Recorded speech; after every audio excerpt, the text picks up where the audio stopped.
हाय friends, नमस्ते। Welcome to my channel knowledge brings wisdom. आज हम जानेंगे इन्वेस्टर माइंडसेट के हिसाब से हम म्यूचुअल फंड में इन्वेस्ट कैसे करें।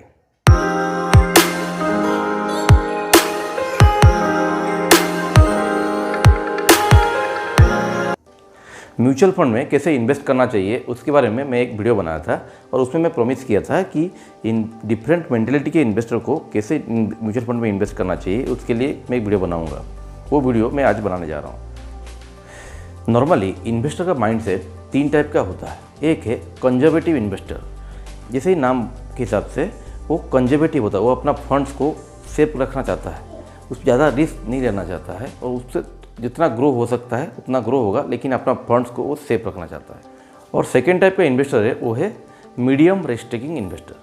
मीडियम रिस्क टेकिंग इन्वेस्टर जो है वो ज़्यादा रिस्क ले नहीं लेना चाहता है, वो चाहता है कि कम रिस्क में वो जितना ज़्यादा रिटर्न हो सकता है उतना रिटर्न बनाए, लेकिन ज़्यादा रिस्क ना ले।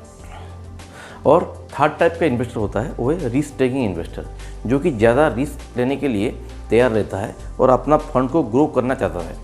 लॉन्ग टर्म में वो चाहता है कि अपना फंड ग्रो हो, ज़रूरत पड़े तो उसके लिए वो रिस्क लेने के लिए तैयार है। अगर आप पूछेंगे कि कौन सा इन्वेस्टर अच्छा है और कौन सा इन्वेस्टर का माइंडसेट सही है, तो उसका आंसर ये है कि कोई भी इन्वेस्टर का माइंडसेट सही या गलत नहीं होता है। जिस इन्वेस्टर का जैसा माइंडसेट है उसको उसी हिसाब से ही इन्वेस्ट करना चाहिए। अगर एक इन्वेस्टर का माइंडसेट है ज़्यादा रिस्क लेना और ज़्यादा रिटर्न कमाना, तो वो अगर कंजर्वेटिव फंड में इन्वेस्ट करेगा तो उसको ज़्यादा रिटर्न नहीं मिलेगा और वो लॉन्ग टाइम में उस पर इन्वेस्ट नहीं कर पाएगा। ऐसे ही एक कंजर्वेटिव इन्वेस्टर अगर हाई रिस्क फंड में इन्वेस्ट कर देगा तो उसका कुछ टाइम के लिए अगर देखेगा कि उसका फंड का वैल्यू कम हो जा रहा है तो इमीडिएटली वो इन्वेस्ट करना स्टॉप कर देगा, इसीलिए वो कंटिन्यू उसमें इन्वेस्ट नहीं कर पाएगा। इसीलिए एक इन्वेस्टर को अपना माइंडसेट को खुद को पहचानना पड़ेगा, उसका क्या माइंडसेट है इन्वेस्टिंग के लेके, उसको पहले पहचानना पड़ेगा, उसके बाद ही इन्वेस्ट करना चाहिए। बेसिकली जैसे मैं एक्सप्लेन किया, three types of investor mindset रहता है और उसके बेस पे कैसे म्यूचुअल फंड में लॉन्ग टर्म में इन्वेस्ट किया जाए उसके बारे में मैं बोलने जा रहा हूँ। पहला है कंजर्वेटिव इन्वेस्टर। कंजर्वेटिव इन्वेस्टर जो है वो अपना फंड्स को सेफ रखना चाहता है। उसी बेस पे मैं तीन फंड्स बोलना चाहता हूँ जिसमें वो कंटिन्यू इन्वेस्ट करता रहेगा, लॉन्ग टर्म में उसे अच्छा रिटर्न भी मिले और उसका फंड भी सेफ रहे। एक कंजर्वेटिव इन्वेस्टर को अपना टोटल इन्वेस्टमेंट वैल्यू का 50% जो है हाइब्रिड फंड में रखना चाहिए।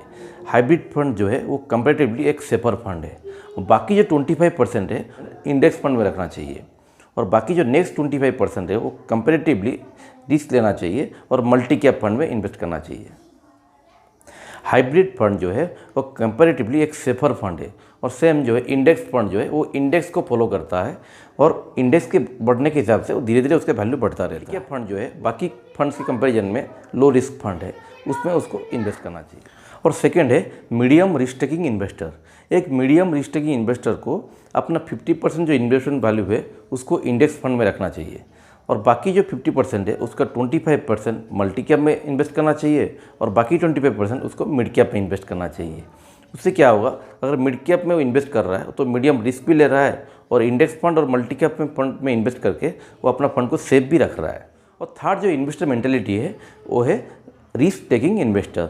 एक रिस्क टेकिंग इन्वेस्टर जो है ज़्यादा रिस्क लेना पसंद करता है और उसके बदले में वो हाई रिटर्न जो है एक्सपेक्ट करता है। एक रिस्क टेकिंग इन्वेस्टर को अपने जो टोटल इन्वेस्टमेंट वैल्यू है उसमें 25% जो है वो लार्ज कैप में इन्वेस्ट करना चाहिए और 25% उसको मल्टी कैप में इन्वेस्ट करना चाहिए और नेक्स्ट 25% उसको मिड कैप में इन्वेस्ट करना चाहिए और नेक्स्ट 25% उसको स्मॉल कैप में इन्वेस्टमेंट करना चाहिए।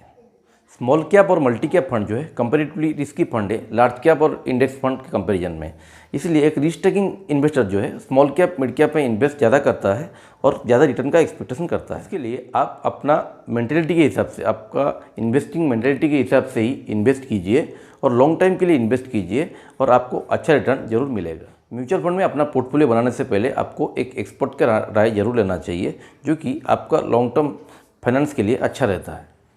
तो फ्रेंड्स, ये वीडियो अगर अच्छा लगा है तो इसे लाइक और शेयर कीजिए और सब्सक्राइब कीजिए मेरे चैनल को, ताकि जो इन्फॉर्मेशन वीडियो में लेकर आऊँगा उसका नोटिफिकेशन आपको मिल सके। Learn and practice to gain the knowledge, apply the knowledge in right time, then the knowledge brings wisdom.